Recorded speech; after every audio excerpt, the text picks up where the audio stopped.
2024 లేదా 25లో డిగ్రీ లేదా బీటెక్ చదివారా? సాఫ్ట్‌వేర్ జాబ్ కోసం ఎదురు చూస్తున్నారా? అయితే కోడ్ జ్ఞాన్ 100 డేస్ కోర్సులో చేరండి. జాబ్ సాధించండి. నమస్కారం సార్. నమస్తే అండి. అండ్ చాలా వరకు కూడా ఇంటర్వ్యూ అటెండ్ అయ్యే ప్రాసెస్‌లో చాలా మంది కూడా టెన్షన్ పడిపోతూ ఉంటారు.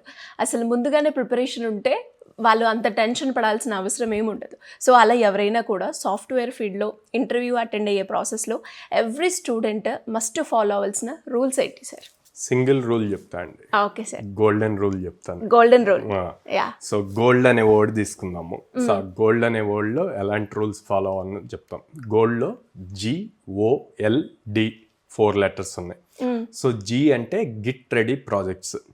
సో మనం ఏదైతే మినీ ప్రాజెక్ట్స్ కానీ మేజర్ ప్రాజెక్ట్స్ కానీ చేస్తామో వాటిని ప్రాపర్ వేలో చేసి స్ట్రక్చర్గా దాన్ని గిట్లో పుష్ చేయాలన్నమాట. అండ్ గిట్లో మనం ప్రతిదానికి కూడా నోట్స్ రిమార్క్స్ అవి రాసుకోవచ్చు. సో అక్కడ గనక మీరు దాన్ని ఎక్స్ప్లెయిన్ చేస్తూ బ్రీఫ్ డిస్క్రిప్షన్ రాసి this code will help you to reduce 30% of your time అని ఇట్లాగా రాసాము అంటే గనక అట్లాంటివన్నీ ఇంపాక్ట్ క్రియేట్ చేస్తాయి. అప్పుడు ఆబ్వియస్గా ఈ గిట్ లింక్ తీసుకెళ్ళి మీరు మీ రెజ్యూమ్లో అండ్ లింక్డ్ఇన్ ప్రొఫైల్లో అప్డేట్ చేస్తారు. అది ఎప్పుడైతే ఇంటర్వ్యూర్ దగ్గరికి వెళ్తుందో ఒక ఇంప్రెషన్ క్రియేట్ చేస్తుంది. ఆ లింక్ చూసి లింక్ ఓపెన్ చేసి చూస్తారు కాబట్టి అసలు ఏముంది అన్నది చెప్తారు. ఆర్ వాళ్ళు ఓపెన్ చేసి చూడకపోయినా మీరు ఇంటర్వ్యూకి వెళ్ళినప్పుడు ఈ లింక్ మెన్షన్ చేశారు, ఏముంటుంది ఈ లింక్లో అని అడుగుతారు మేము. అప్పుడు మీకు ఛాన్స్ వస్తుంది ఎక్స్ప్లెయిన్ చేయడానికి. అసలు మీరు ఆ లింకే మెన్షన్ చేయలేదు అనుకోండి, మీరు ఏం చేశారు అన్నది ఎక్స్ప్లెయిన్ చేయడానికి ఛాన్స్ రాదు కదా. సో అట్లా సెకండ్ ఓ అంటే అబ్జర్వ్ చేయాలి ఎక్కువగా.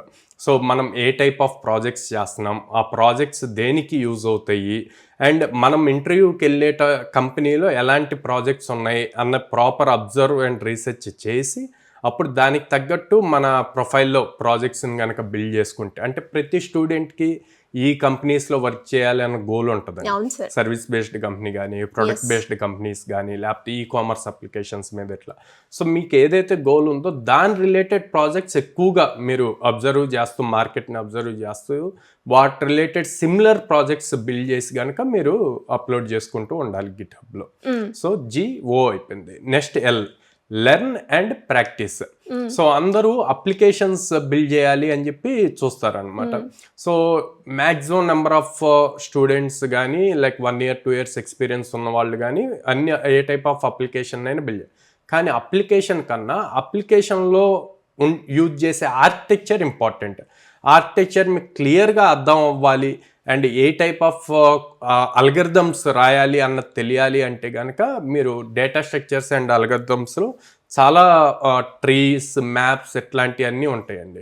స్టార్ అల్గరిథమ్స్ ఇవన్నీ వాటి మీద ఎక్కువ నాలెడ్జ్ ఉండాలి. ఆ నాలెడ్జ్ రావాలి అంటే కనుక మీరు అవి నేర్చుకుంటూ ఎక్కువ ప్రాక్టీస్ చేస్తూ ఉండాలన్నమాట. సో ఇవి ఏమవుతాయి అంటే ఓకే మీరు రేపు ఇంటర్వ్యూలో ఎక్స్ప్లెయిన్ చేసేటప్పుడు నేను ఈ సొల్యూషన్ రావటానికి ఈ సొల్యూషన్ ఆప్టిమైజ్డ్గా రావటానికి ఈ అల్గరిథం యూజ్ చేశాను, దీనివల్ల ఈ బెనిఫిట్స్ ఉన్నాయి అన్నది క్లియర్గా ఎక్స్ప్లెయిన్ చేయగలుగుతారు. సో ఆ ఎక్స్ప్లెనేషన్ పాయింట్లో వచ్చేసి మనకి లాస్ట్ కాన్ఫిడెంట్గా డెలివర్ చేయాలన్నమాట. ఓకే, డిస్క్రైబ్ కాన్ఫిడెంట్లీ అంటాం. ఎప్పుడైతే మీరు మాట్లాడేటప్పుడు మీ ఫేస్లో కాన్ఫిడెన్స్ కనిపిస్తుందో ఇంటర్వ్యూయర్కి ఒక మంచి ఇంప్రెషన్ పడుతుంది అనమాట. మీరు ఎప్పుడైతే లర్న్ చేసి ప్రాక్టీస్ చేస్తున్నారో ఎల్ని ప్రాపర్గా ఫాలో అవుతారో అప్పుడు ఆటోమేటిక్గా మీరు డిస్క్రైబ్ చేసేది కూడా అంతే కాన్ఫిడెన్స్ లెవెల్లో చేయగలుగుతారు. సో అది మంచి ఇంపాక్ట్. ఈవెన్ మీకు ఏదైనా క్వశ్చన్ మీకు తెలియకపోతే straight away I don't know about it sir అని చెప్పారు అంటే గనక అది చెప్పేటప్పుడు కూడా మీరు నర్వస్ ఫీల్ అవ్వకూడదు, అదే కాన్ఫిడెన్స్తో చెప్పాలి. చెప్పినప్పుడు ఆ ఇంప్రెషన్ అలాగే ఉంటుంది అనమాట. సో అలాగా ఎవరైనా సరే ఇంటర్వ్యూకి వెళ్ళేటప్పుడు ఈ గోల్డ్ రూల్ కనుక ఫాలో అయ్యారు అంటే ఈజీగా జాబ్ అన్నది క్రాక్ చేయగలుగుతారు. సో చాలా బాగుంది సార్ గోల్డెన్ రూల్. అండ్ చాలా మంది స్టూడెంట్స్కి కూడా అంటే కోడ్ జ్ఞాన్లో జాయిన్ అవ్వాలి అన్నప్పుడు కొన్ని డౌట్స్ అయితే రేస్ అవుతూ ఉంటాయి. అండ్ అలాగే ఇక్కడ వాళ్ళకి ఎలాంటి స్కిల్స్ని ట్రైన్ చేస్తారు సార్ స్టూడెంట్స్కి? సో ఇక్కడ మేము ఎక్కువ కాంపిటేటివ్ కోడింగ్ ఎలా సాల్వ్ చేయాలి అన్నది చెప్తామండి. దీంట్లో జావా యూజ్ చేస్తాము, పైథాన్ యూజ్ చేస్తాం. Based on student capability and skill set వాళ్ళు జావా కానీ పైథాన్ కానీ యూజ్ చేసుకుంటారు. దాంతోపాటు ఫుల్ స్టాక్ ప్రోగ్రామ్స్ నేర్పిస్తాం అనమాట. Java full stock, Python full stock, data analytics ఇవి నేర్పిస్తాము.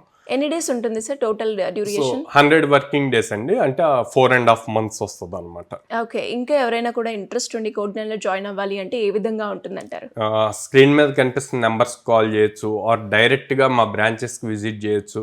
విజయవాడ మొగలరాజపురంలో ఉంది, హైదరాబాద్ JNT మెట్రో స్టేషన్ దగ్గర ఉంది, అండ్ అమీర్పేటలో చెన్నై షాపింగ్ మాల్ ఆపోజిట్లో ఉందన్నమాట.